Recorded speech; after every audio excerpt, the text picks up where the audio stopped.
Thank you so much for joining me again, ladies and gentlemen. My name is Taryn Lamp, and this again is Mastering Your Anxiety in Corporate America. I again thank you so much for joining us. If you have heard my story, you'll know, and if you haven't, I'd like to share that I myself have anxiety. So I was diagnosed with anxiety, goodness, a while back. I have my own medical journey to share, and that has kind of led me to having anxiety. And I really worked hard, as all of us do, on mastering, if you will. I'm not sure if you ever master, but we're going to try to master our anxiety and deal with and have coping mechanisms, most importantly, to overcome our anxiety, right? To share with others and to learn by hearing from others about how to take on our anxiety and how to kind of take control of it if you can. So this is Mastering Your Anxiety in Corporate America. My name is Taryn Lamp. I'm going to go ahead and get started with our panelists here today. So I have my notes over here. I'd like to introduce our three panelists real quick. First of all, I'd like to introduce Miss Maya Henderson, a proud Chicago native. Born and raised on the South Side, she earned her bachelor's degree in communications from the University of Illinois at Urbana-Champaign. She began her career in corporate America working in logistics and supply chain for two major food and beverage companies. But after 4 years on that path, she took a bold pivot to pursue her passion and creativity. In 2020, Maya became a marketing copywriter and has since contributed to numerous nationwide campaigns. She is also the founder of Corporate in Color, a blog she runs with her partner Sydney, where they share professional style inspiration, offer career advice, and champion Black women embracing their natural hair in the workplace. Thank you, Maya. Next up, we have Miss Christina Wilson. Hi, Christina. Christina is more than just a seasoned talent acquisition leader. She's a natural trailblazer in recruitment, diversity, equity, and inclusion. With over 15 years experience, Christina stands as the senior recruiting team lead, shining brightly with her innovative strategies and unwavering commitment to excellence. Throughout her professional journey, Christina has left an indelible mark on companies like Combined Insurance, Adecco, Waterton Property, and Investment Company. Her expertise spans many areas, from crafting innovative recruitment strategies to spearheading creative DE&I sourcing initiatives. As a mentor, leader, and influencer in talent acquisition, Christina continues to shape the future of hiring and firing workforce diversity. Miss Christina. Next up, we have Dr. Mishi Booker. Mishi is an indie published author, licensed therapist, mom, and wife. She is an entrepreneur and says that working full-time, running a business, and raising two kids can be a challenge. Dr. Mishi shows women how to put themselves first in order to accomplish it all. I love it, Dr. Mishi. She's been seen on and worked with Netflix, Essence, and the Association for Library Service to Children. Dr. Mishi. So again, I'd like to thank all of you for joining me today. Let's get started. So let's see. Make sure we did. Yep. Okay. Let's get started. We're going to start with a couple of questions, and I am going to just kind of go around the horn here, if you will. And this one would be for each of you. If you could tell us, in your role, how does anxiety show up for clients in corporate America?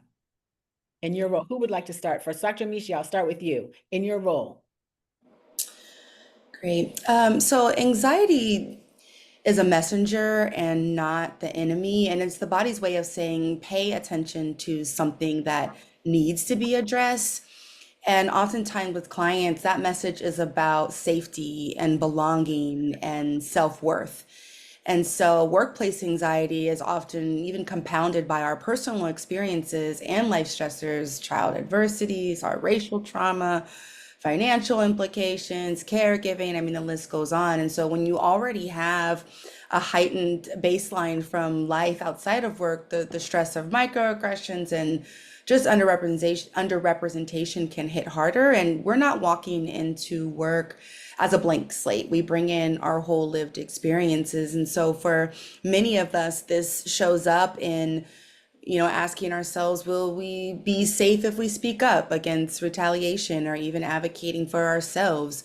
When we reread an email 6 times because we want to make sure our tone is correct, feeling like the only person in the room, that's a message of belonging, and even our self-worth, wondering if we're being valued for our talents or even just diversity optics. So we bring all of that into the workplace. And so anxiety, yes, shows up as a lot of worry, but there's a lot of other ways that we see anxiety show up in the workplace. I like that you said anxiety is not the enemy, because I sometimes feel like anxiety is the enemy. So that's a good message for me, right? Because I feel like when I get it, it's working against me, right? It's So uncomfortable. It doesn't feel good. I like that you reframed anxiety is not the enemy, right? And I'm gonna write, if you see me writing down things, I'm taking my own notes here. So anxiety is not the enemy. I like that.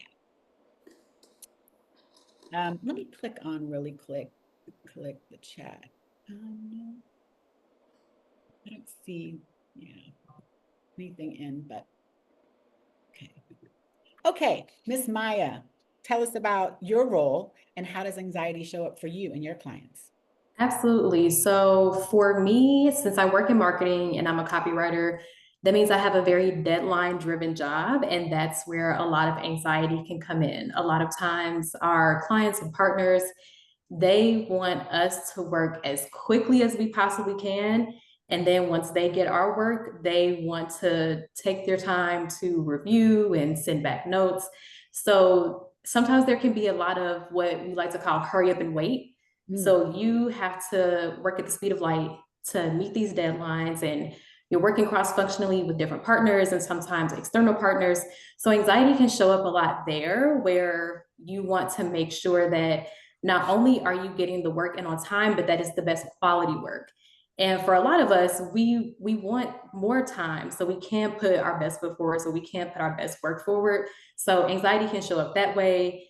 It can show up when we have some messaging coming down from leadership about things changing.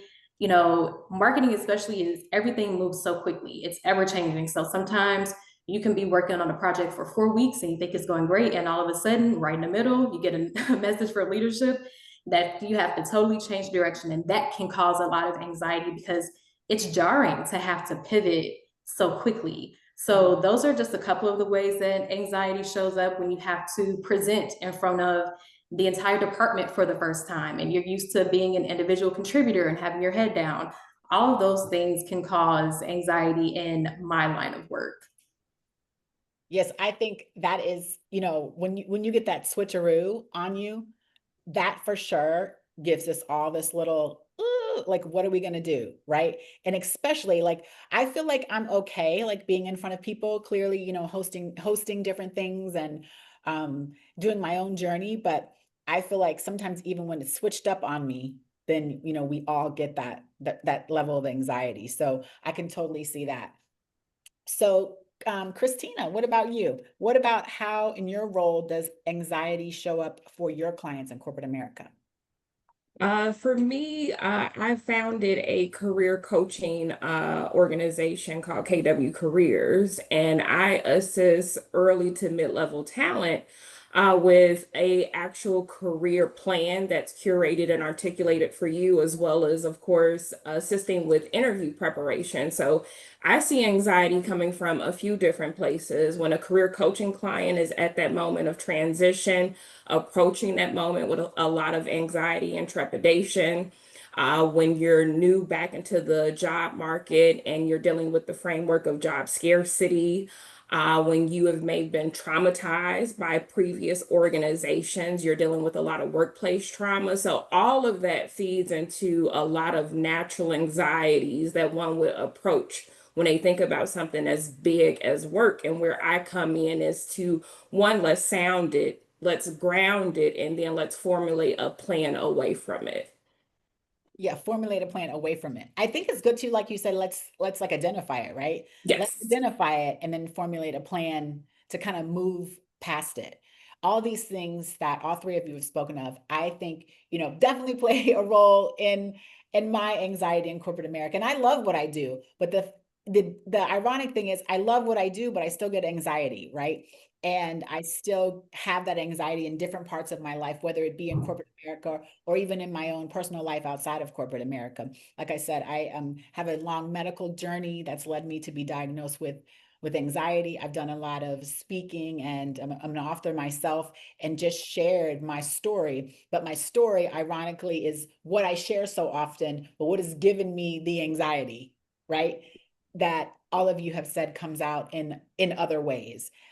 One of the things I got a chance to do was do a TED Talk, and I did the talk about asking, are you okay? Because sometimes we don't ask people enough. Like, we don't check on our leaders, because we all see ourselves, all four of us, as great leaders, and probably the people listening see themselves as leaders, but sometimes that anxiety can creep in for all of us in all the ways that you've all just mentioned. So the next question I have, I'm going to start with Maya, and then I would like to get the rest of you, your opinion as well. Now, Maya, this is one for me that really hits kind of home.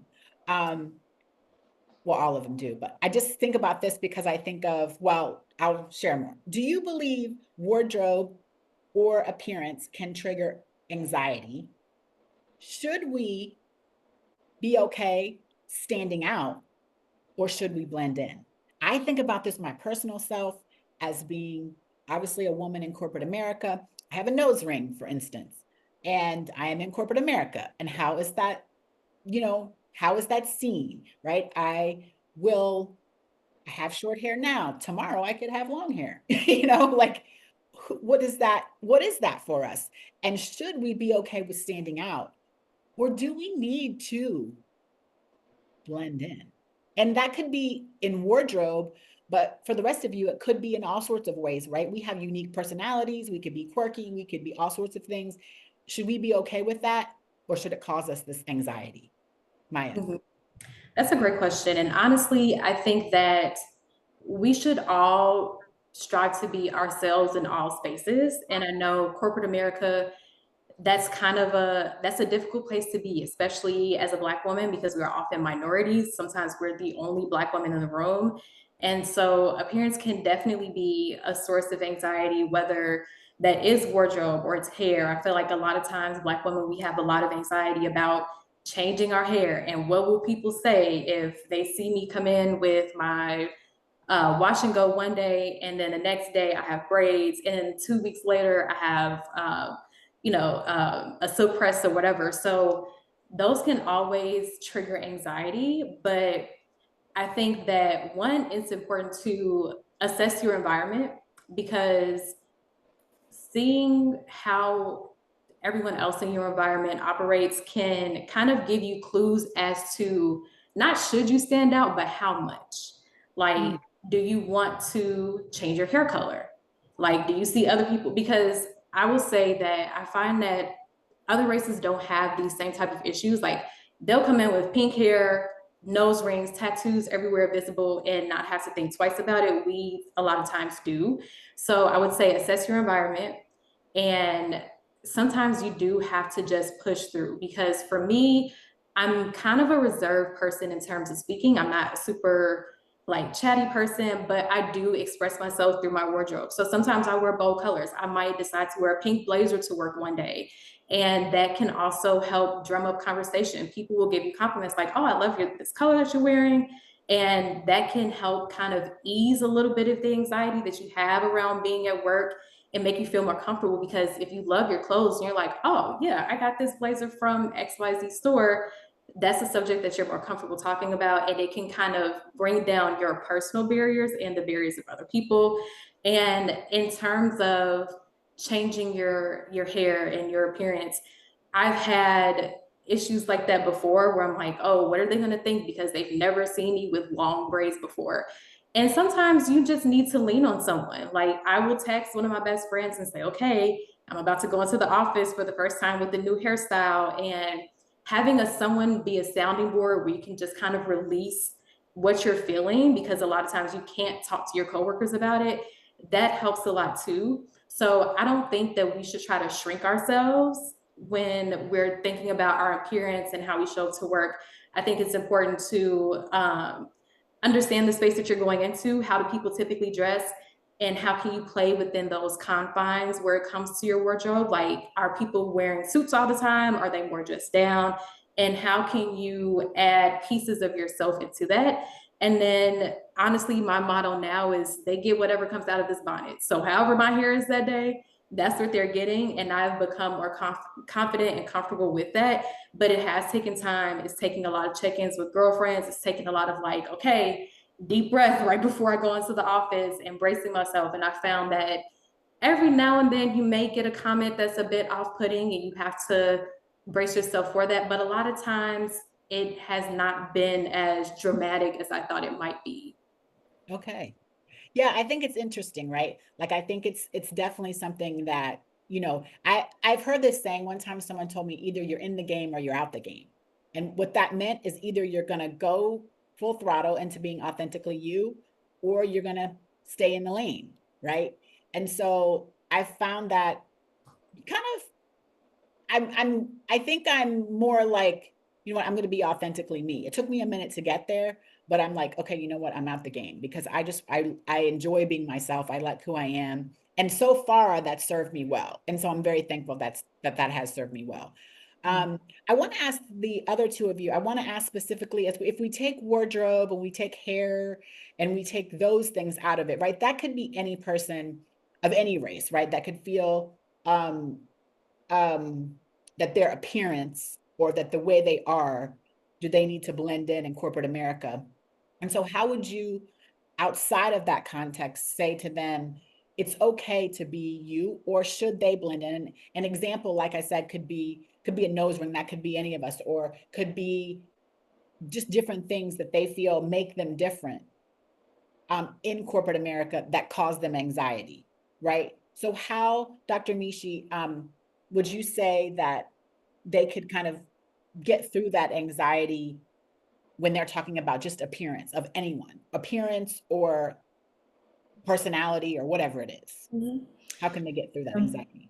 I'd say first it's just really anxiety provoking to be getting dressed in the morning and preparing to go into your job and having to think about your appearance outside of what makes you feel good. So for anybody, or to adorn yourself with nose jewelry, I also have a nose ring and feeling like that's something beautiful, yet you have to think about how that's going to be perceived in the workplace. So I think it's about intentional choice, right? Because I think blending in can be strategic, it can be a safety measure, and sometimes you have to do that so you can show up and feel comfortable. So it may not be your authentic self, but it's the self that's going to get less comments, less attention, and maybe have you keep your job. So I think intentionality is important. So if you feel that you need to blend in to be strategic, do that. If you feel like standing out and standing in the fullness of who you are is powerful and safe and feels good, then you should do that. But neither should really be dictated by fear or bias. So I think just being intentional about that is really important. I love that, being intentional about it, whatever you're going to do, right? Being intentional about it. So I Mhm. did get a notice that if you have a question, you can try to put it in the Q&A. So we'll try to see if that works. But if you have a question, I think the chat has been disabled. So if you have a question, we'll see if it works in the Q&A. So if anyone wants to try that, I don't know how I'll know unless I know, but we'll see how that works. So, Christina, what about you? What about blending in versus standing out, or how does anxiety present itself when we're talking in that area? I mean, clothes are more nuanced than we at times give them credit for. It's not just this layering that covers my body. It represents my personality. It may have some cultural significance to it. Of course, there's gender tied to it. But the advice that I typically give to my clients is first, you enter a room before you enter a room. So before you open your mouth to speak, you have already entered there has already been a language that's spoken. So ask yourself, what message am I trying to convey in every room that I step in? That at times leads us to what wardrobe should be appropriate. The other piece is that there is a level of assimilation.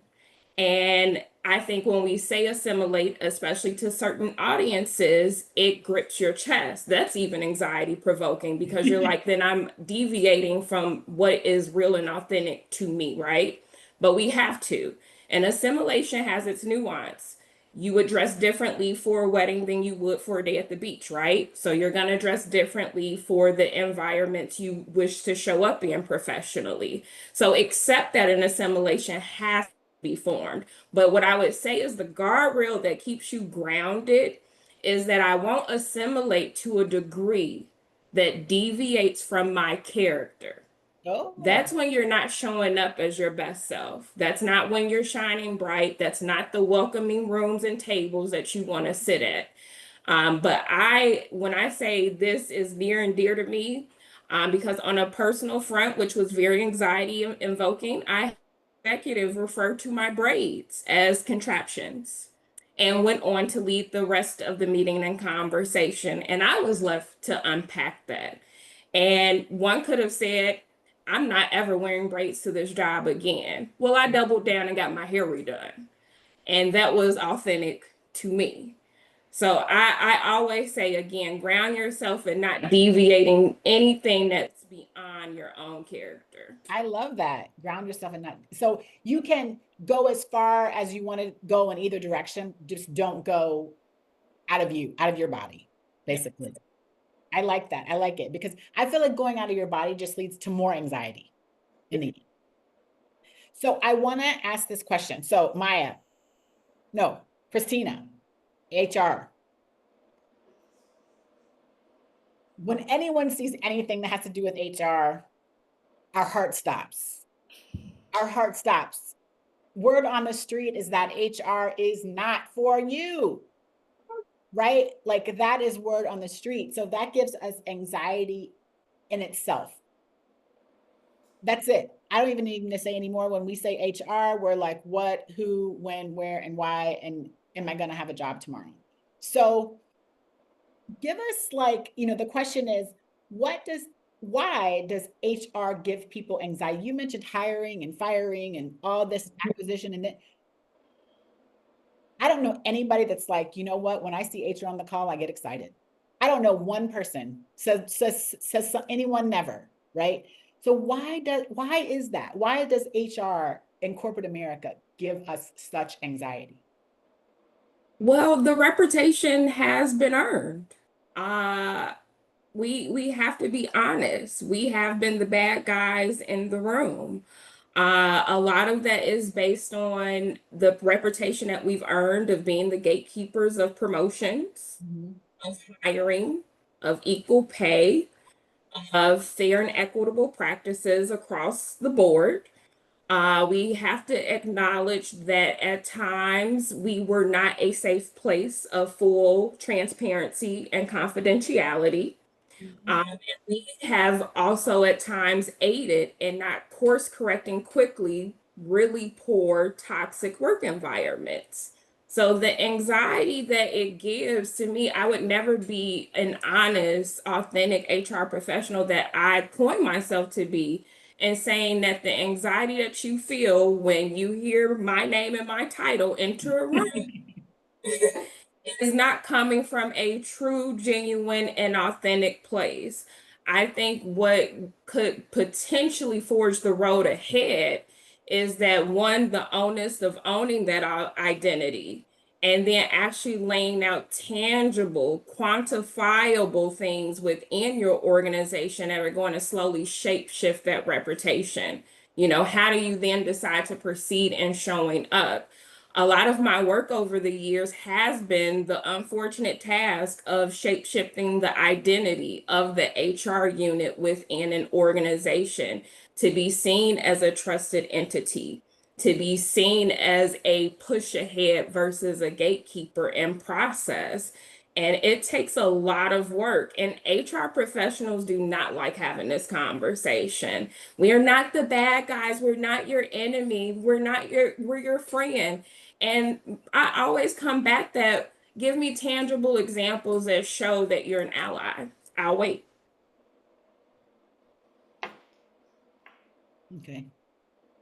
Yeah, because I just feel like, oh, that's a lot. Now, I want to ask both Maya and Dr. Mishi, because when we talk about HR, right, this whole appearance thing can come into play, what we're wearing. And so I want to get to that. So let's go to Maya first, and then I want to ask you, Dr. Mishi, like, okay, now we're here. Now we went to HR. We're in trouble or not, or we're going to see Christina, but we're coming to you first and trying to get our lives together. So Maya, appearance and HR, like I can just see like nowadays, it's like that is not good for the workplace. But I'm going to see HR and I think it's great. How do you help people through that? I think what I'm wearing is fine. I think what I'm wearing is me authentically, but Christina has called me into her office. This is a very hot topic, especially now, because the office siren trend has been running rampant for at least a year. And when The office, what trend? It's called office siren, where people want to make office wear sexier. So when we discourage people from doing that and saying like, hey, this is not really something to wear for work, there's a lot of backlash. But I think that it comes down to, you have to understand that there is a time and place for everything. And that goes back to what I said about assessing the environment that you work in when you're determining what you're going to wear. Even when you go in for an interview, like look around to see how people are dressing, ask questions about, is there a dress code? Because a lot of companies now, especially if you're working like at a startup or in tech, the dress code may be a little bit looser. You may have more wiggle room, but if you're working at a very traditional company, if you're an attorney or anything like that, where your presentation matters, because like Christina said, you speak before you even open your mouth. Like what you're wearing, how you present yourself, your clothes being wrinkled, even things like that can alter people's perception of you. So what we try to do is let people know that like dressing for work does not have to necessarily be boring or make you look matronly or anything like that. You can dress appropriately, you can dress smart, you can add your own personal flair to it and still be appropriate for the workplace. Like, unfortunately, the office is not the place to wear your halter tops, your mini skirts, things like that, just because even if you don't get sent to HR, it can still be a distraction in your environment. Now you have people talking about you and gossiping behind your back, and even that is not a great environment to be in. So you don't want to get called down to HR. You don't want the like conversations mulling around about what you're wearing, because then that distracts from the work you do. You can be an excellent employee, you can be the best at your job, but you know, people have to understand that we do still have guidelines that we need to follow within the workplace.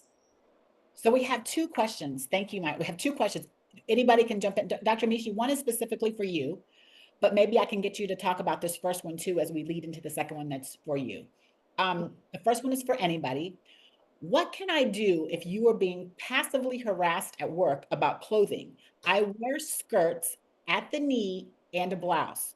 There's a coworker who always has something to say about my clothes. Let's get to that one first, Dr. Mishi, and then I'll actually go to you for the second one too. So what can, or Dr. Mishi and maybe Christina, whoever wants to answer that one first.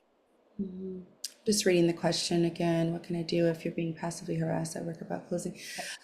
You know, I think we've given some examples where folks may be in misalignment with dress code policies and how they need to hold themselves accountable. But there are situations where we have folks who are being harassed passively or directly due to other reasons.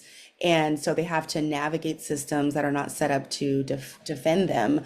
I would say, really getting to understand what your policies and procedures are in your workplace and asking for clarity and understanding about what that means and what that looks like. A lot of the dress code policies don't include pictures, and so it is really ambiguous. I think sometimes if you work in a union environment, it's okay to ask your shop steward to come along with you or maybe to trusted employees so you feel safe.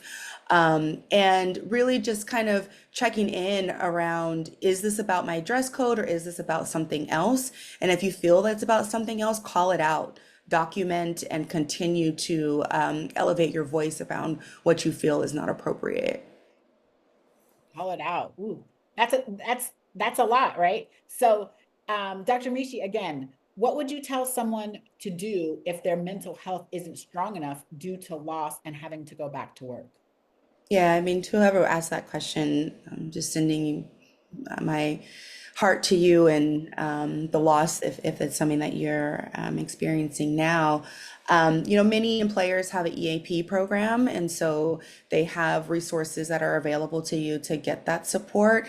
And again, I would be as transparent as you feel safe doing so with communicating what is going on with you and letting them know how that's going to impact you. When you experience loss, and grief has overcome you, it is difficult to be present at work. Now, for some folks, the job that you have doesn't allow for this at all. So everything that I'm saying is like, it may not even be possible.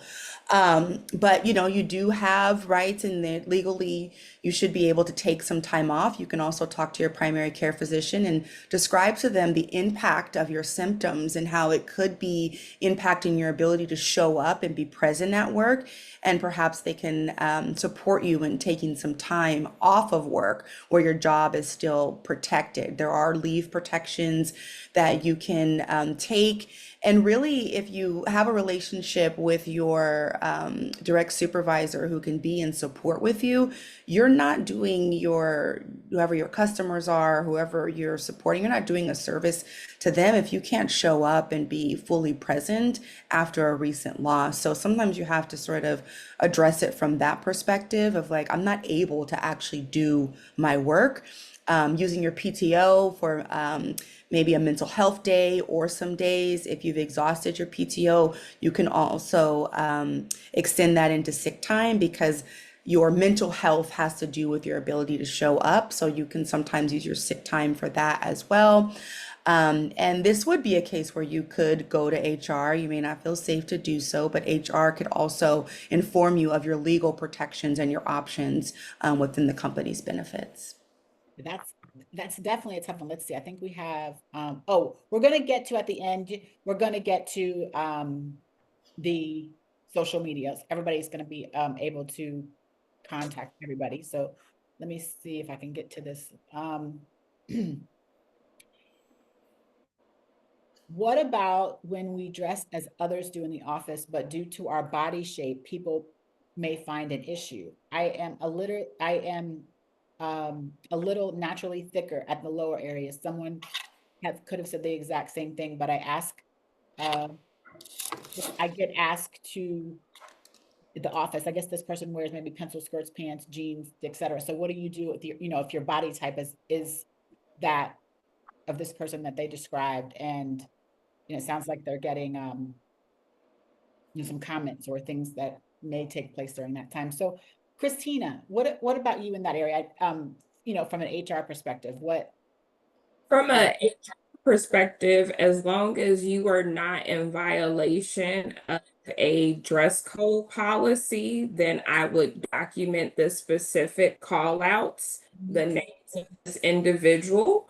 And then what you're going to do is you're going to draft a lovely email to HR. If you feel comfortable noting, attach the actual policy, attach the specific incidents and the specific commentary that occurred with dates and times and the individual, and say, I would like a conversation to go over the policy as well as some of the commentary that has been expressed to me, because I need to understand if I am looking at harassment or policy enforcement. That should negate that entire conversation from happening in you with that individual moving forward. because you're bringing a lot of things into action in that one email. You're pointing out policy, you're pointing out the actual incidents and behaviors of this individual, and then you're again asking HR to interject themselves with course correction. That is not your responsibility. Mhm. Yeah. Oh, I like that. It's not our responsibility to do course correction, right? If the dress code changes depending on the body, oh, I'm sorry, Christina. Yes, that's the HR and as well as managers, because that's anxiety provoking. You know, we're already on the defense, right? This is happening to us. And then now I have to course correct. That is where you're asking for HR or for your immediate manager to help step in and course correct this individual. That onus of correction of behavior should not be on you. I Mhm. like that. So what are the biggest, next question, what are the biggest myths about anxiety in corporate environments? What are the biggest myths?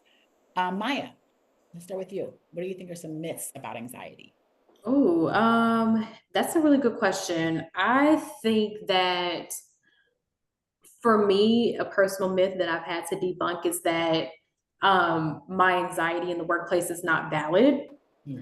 A lot of times, especially when we see others thriving at work, we are hard on ourselves and we're like, they're doing so well, they're excelling, they seem to be like thriving in this work environment, so it must be something wrong with me.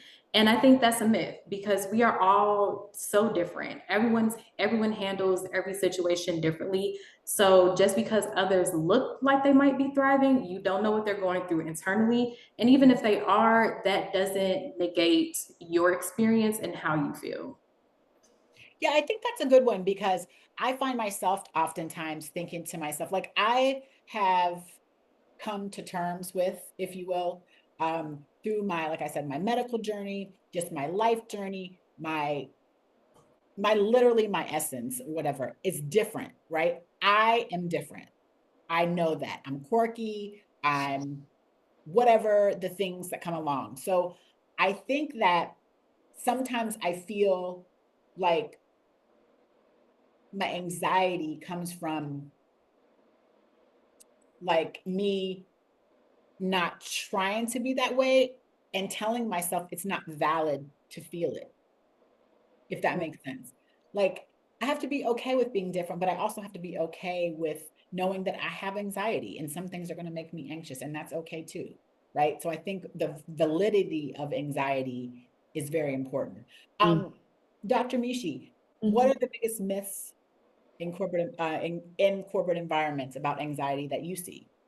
There's so many, but I think the one I wanted to highlight is just more that anxiety is not just purely an individual problem to solve, and that, even if you meditate or do yoga, that you'll just be fine, and that, yeah, these are tools that do work and they are important, but anxiety in corporate America has structural roots that, are rooted in, having bias in promotions and inequitable workloads and pay disparities. And so, if you continue to be in a system that keeps you in survival mode, you're going to continue to be anxious. And so, yes, you do need the personal coping strategies and all the nervous system regulation and all of that. But that kind of real wellness really requires cultural change inside of the organization. And so, you can be doing everything right and going to therapy and all the things. But sometimes, if your environment doesn't change, you're going to still feel stuck. And so sometimes those two need to work in collaboration to really, really see some change. I like that it's not an individual problem. I Yeah. like that. So Christina, I'm sure, I thinking about it's not an individual problem, going from what Dr. Mishi said to, yeah, like you can help us out and you're helping you, someone, one of you mentioned the EAG, EAP, EAP groups. Um, so Christina, what are some myths you see about anxiety in corporate America from your perspective? Two. One, that anxiety doesn't exist or it isn't welcomed in the workplace. I think though that's a really big myth. One, it definitely exists. And I think it's more than welcomed because it is brought in, set at a board table, and told to mask, and then I deliver something as an HR professional, resilience training. So it definitely has an anchoring in a lot of organizations. So it is a real thing, but we just What's the mask training you said again? I'm sorry. resilient training. Resilience training. Okay, thank you. So it's a mask that is worn by the masses. The other piece is that, talking about my anxiety at work is career suicide. Mhm. And I would say yes and no. Two things can be true, depending on the environment in which you are working in. For some, it is not a welcome conversation. But there are instances in safer work environments where sounding the alarm that I'm having some anxiety around my work function can lead to a really robust conversation about workload management, time management, PTO, resources that are available at your organization, maybe even reallocation of projects.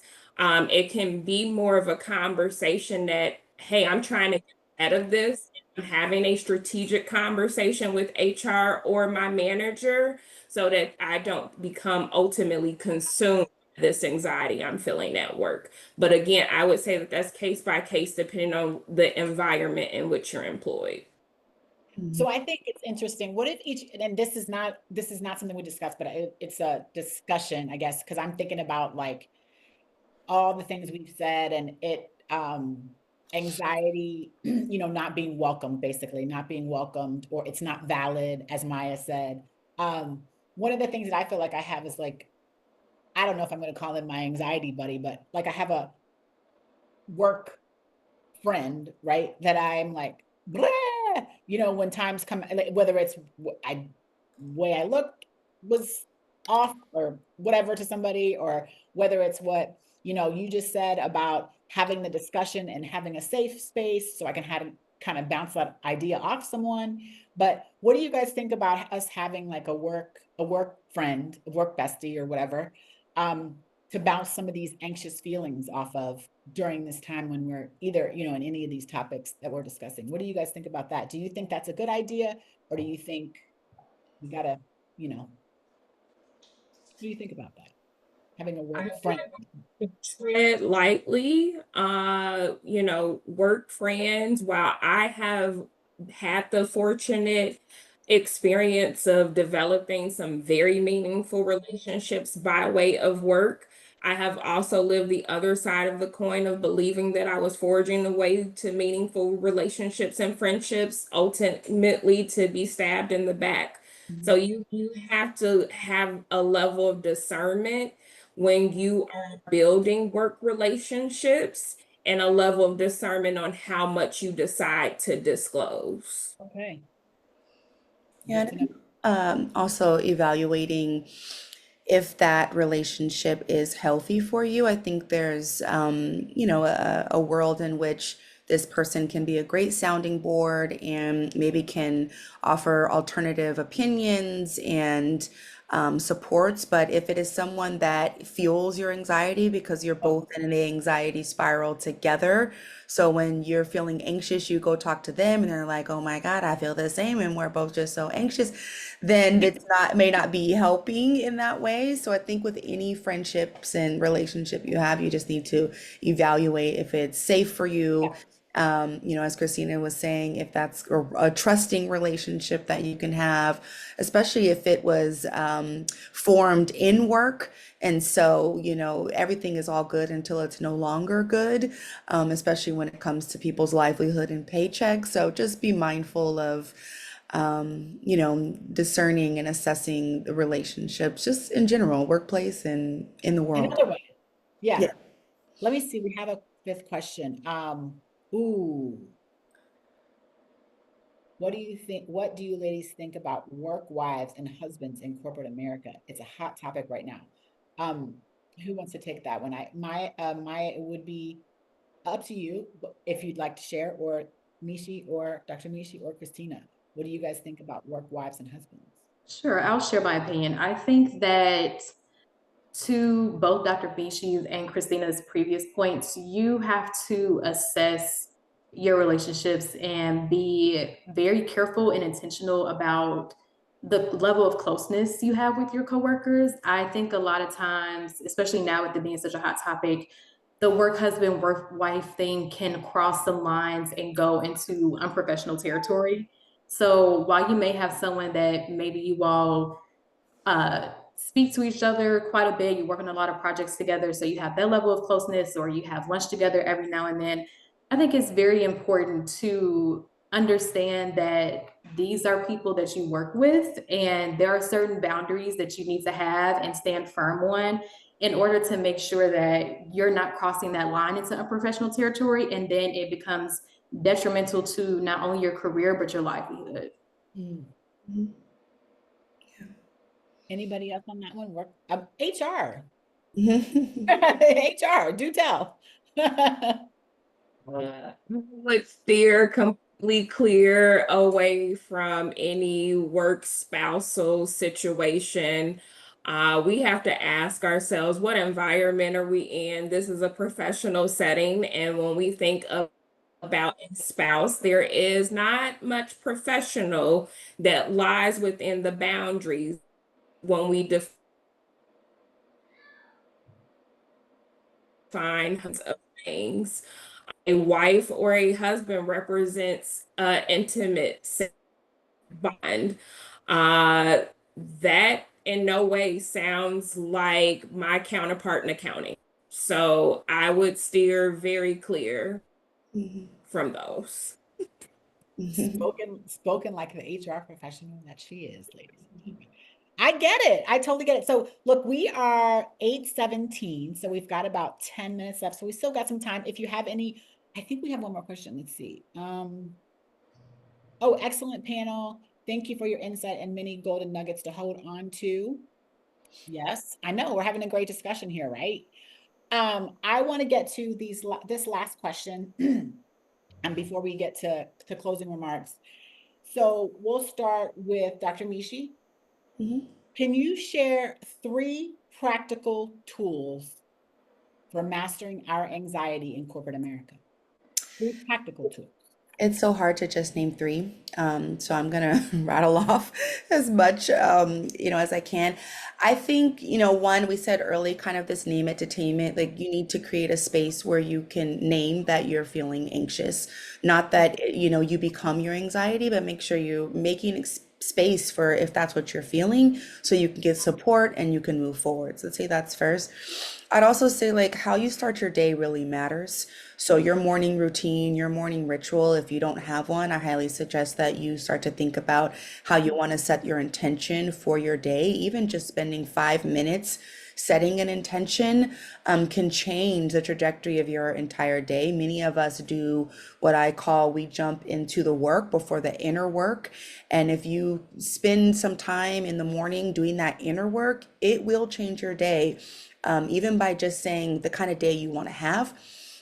With that same vein, I'll just say like hydration and fuel is important. So, are you someone who gets enough sleep, drinks enough water, has enough food, exercises? All of those things fuel anxiety, right? So, working out is not just for maintaining your body weight, it's also for calming down your sympathetic nervous system. So, you want to get that body moving so it can move you out of that fight, flight, or freeze, which is the anxiety cycle to help you calm down. Um, so just having that and focusing on that with my clients, that's the minimum we're gonna start with. It's like, how are you pouring into yourself legitimately? And then of course there's things like I guess I'll just introduce the kind of just purposeful pauses throughout your workday.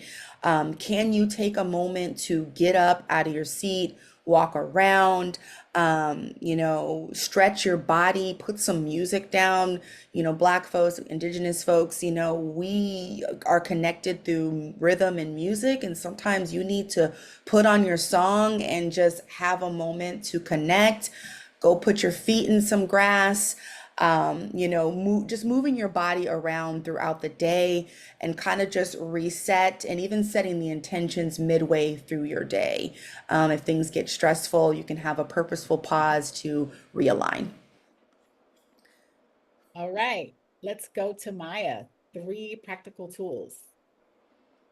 I think that if your anxiety is surrounding work, asking for help, there is no shame in asking for help, and just letting someone know, whether that is a trusted coworker or your manager, if you have that type of relationship, letting them know when you are feeling a little overwhelmed and that maybe something like, can we readjust? Can we reassess what's on my plate right now?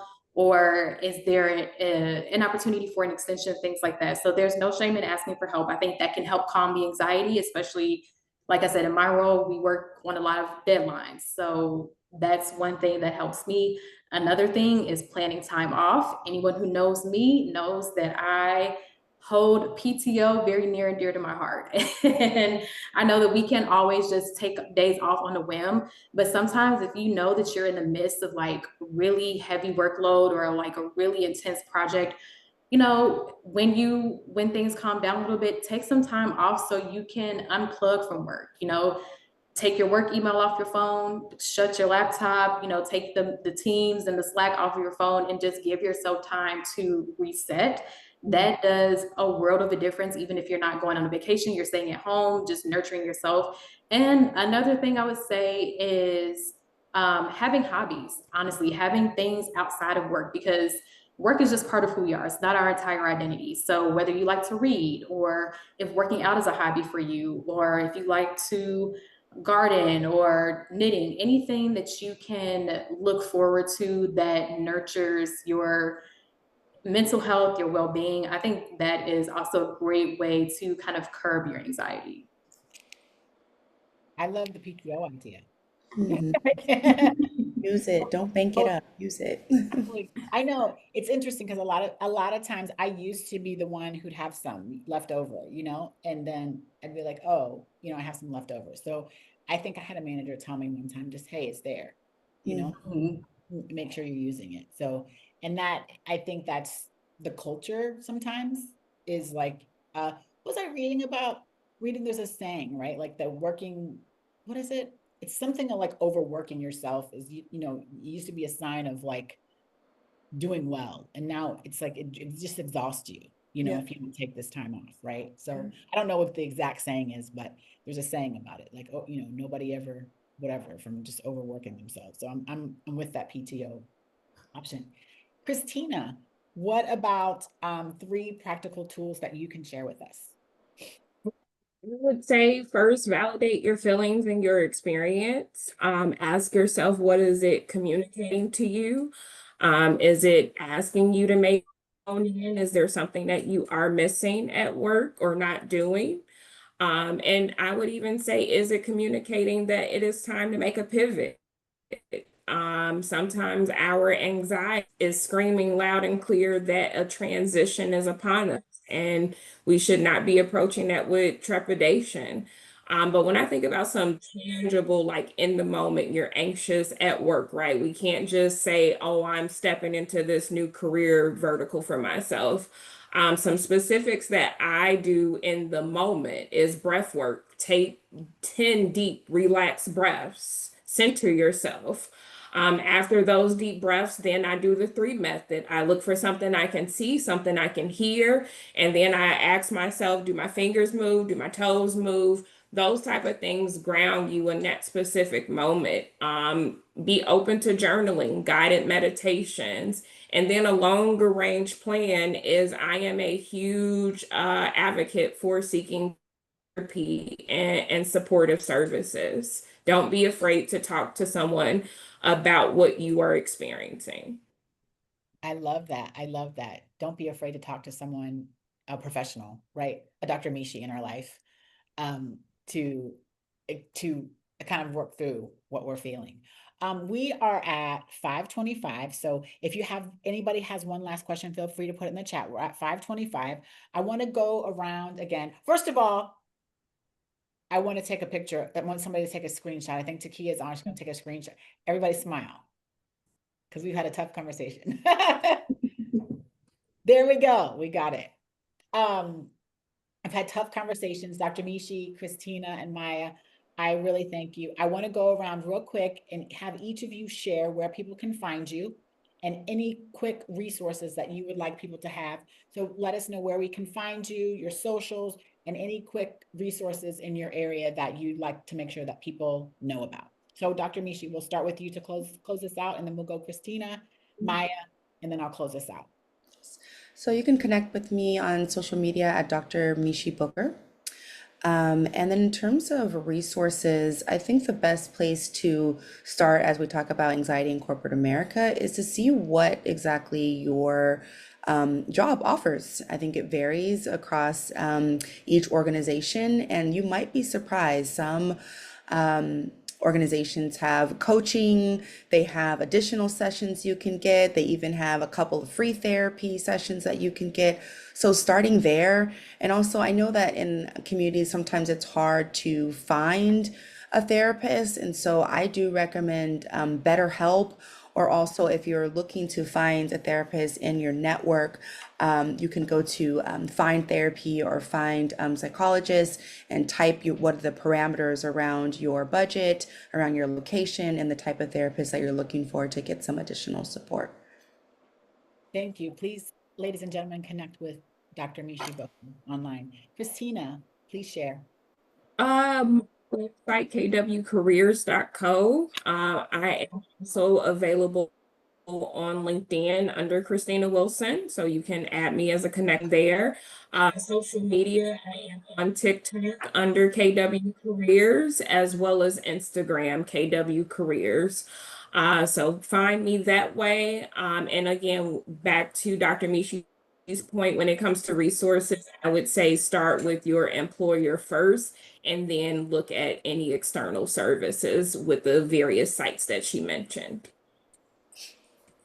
Thank you, Christina. And Maya, where can people find you and a few quick resources? People can find me on Instagram at Corporate in Color. So that's me and, like I said, my best friend Sydney. We run our blog together. We talk about workwear.